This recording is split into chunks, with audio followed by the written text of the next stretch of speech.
Okay, so today's video is going to be kind of extras video.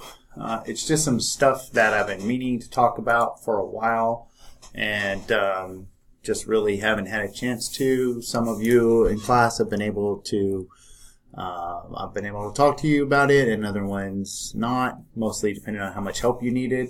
So let's talk a little bit about some of these things that I want to talk about.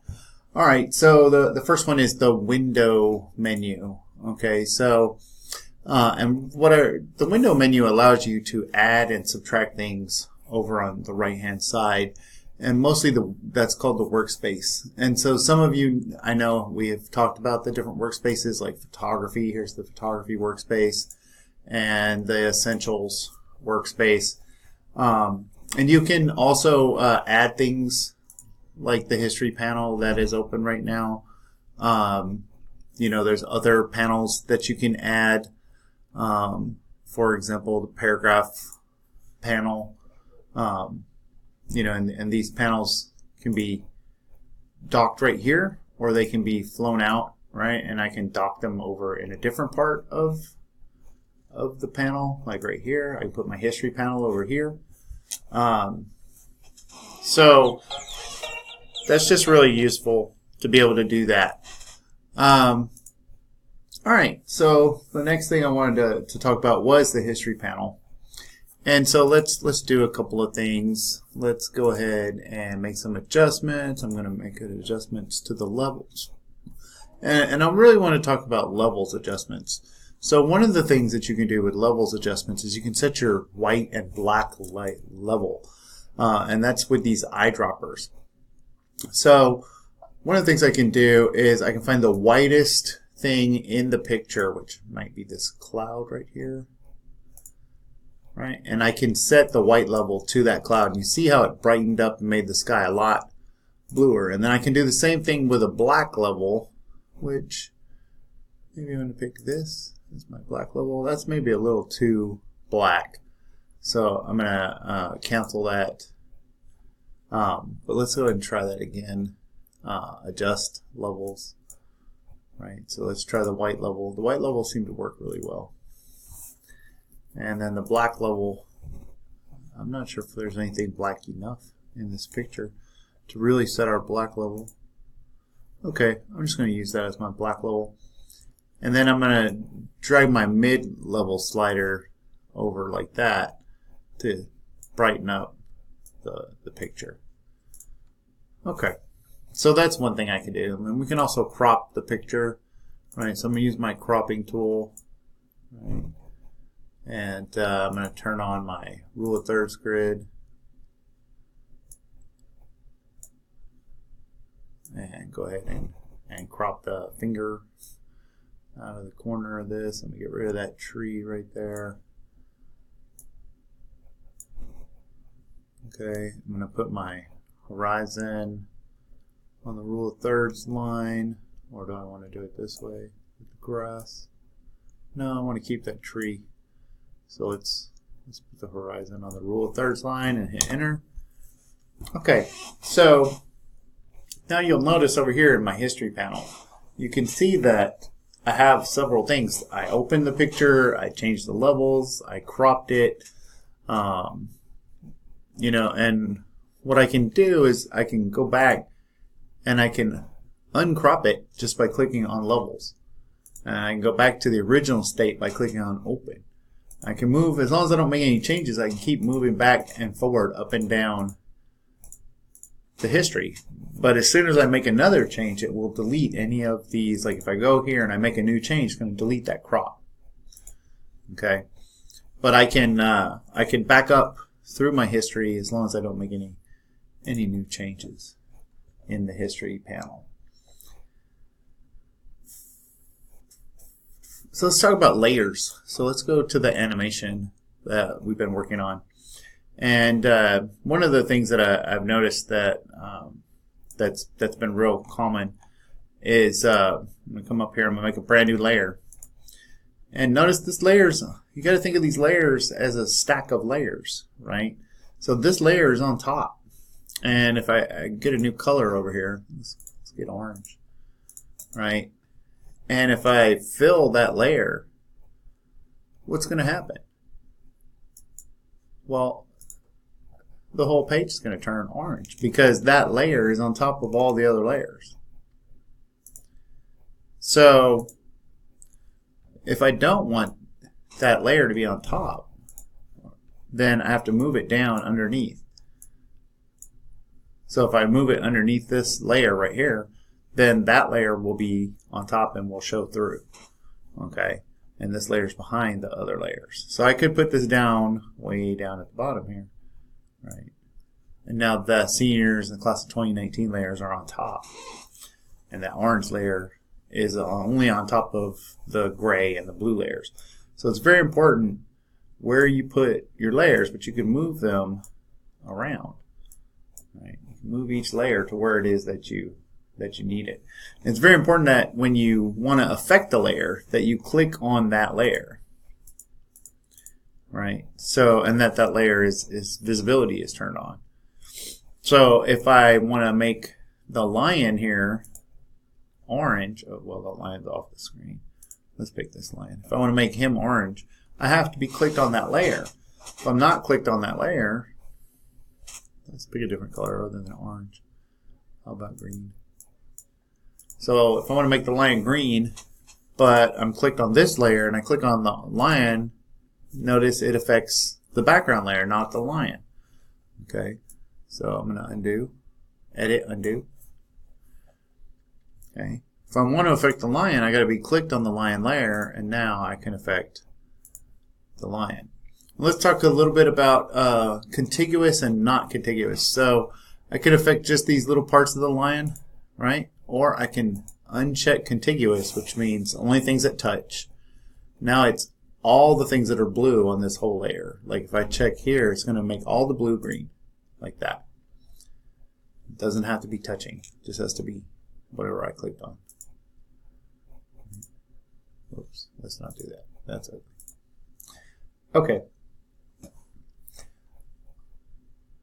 So let's talk about saving as different things, right? That's been a real issue.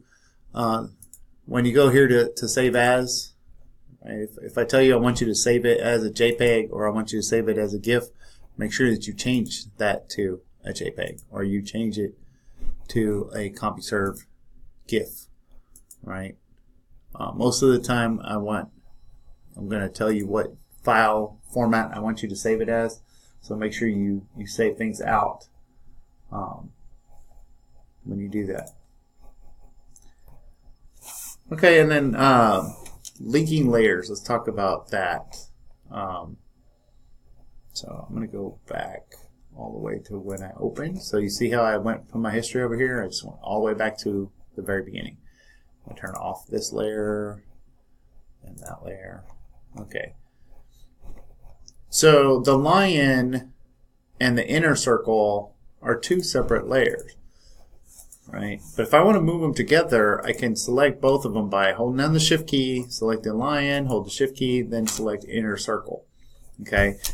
I can come down here to this little chain link and click it, and you notice it chain links these two layers together. So now if I click on a different layer and come back to lion and I click on it, it selects both of those layers. I link them together, and now I can get my move tool and I can move them much easier as one layer.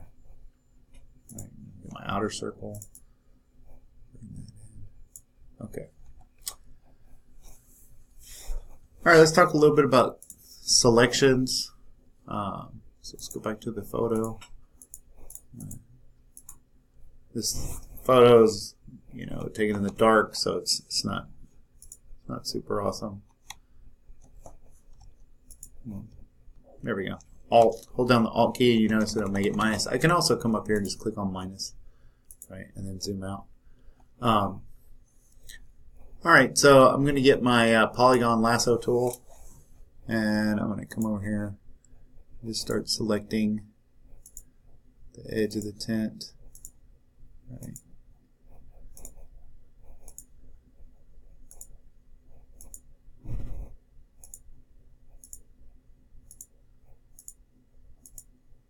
Not getting the poles.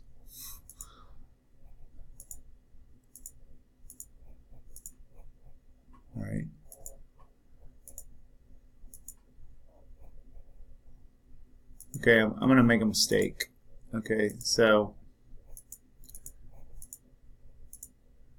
if I make this mistake right here, I'll show you the mistake I made in a minute. Okay. Alright, so if I wanted to include this section right over here, right, what I need to do now is, keep hitting the wrong button. Okay, I want to add, and that's the shift key. So I'm going to go inside.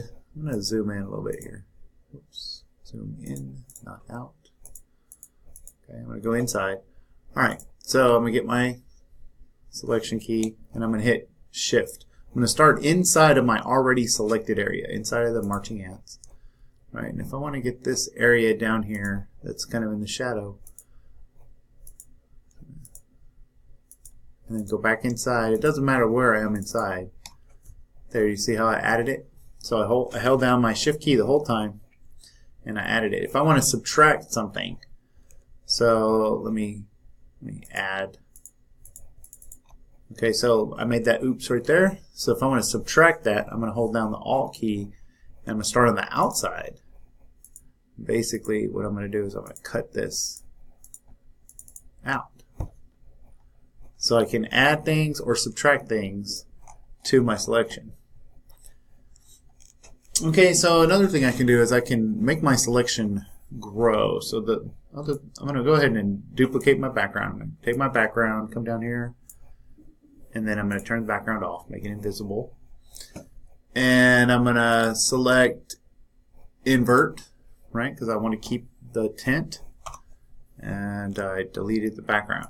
So you notice it's, in some places it's a little close to the edge of the tent. It makes the tent kind of a little invisible on the edge. So I'm going to undo that. Undo clear. Okay. And what I'm going to do is I'm going to grow my selection. So I'm just going to come over here to select, and I'm going to choose transform selection. Actually, that's not what I wanted to do. Select.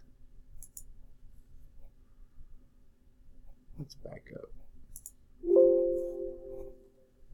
What did it do? Okay. Select. Let's try grow. That's not what I wanted to do. So what we're going to do is we're going to go to select, modify, and you would think we want to expand it, but because we inverted, we want to actually contract, which means shrink, right? We want to shrink our area. So let's try 2 pixels. So what you can see is it made it go outside of the tent area, right? And so now, if I go ahead and cut, zoom out a little bit here, I cut outside of my tent, and the fuzzy area is outside of my tent, so it makes it look a lot more like an actual tent and less like it was actually cut out. Okay, so this has been my extras video number 1, and I hope that you learned something from watching it. That's it. That's the end of the video.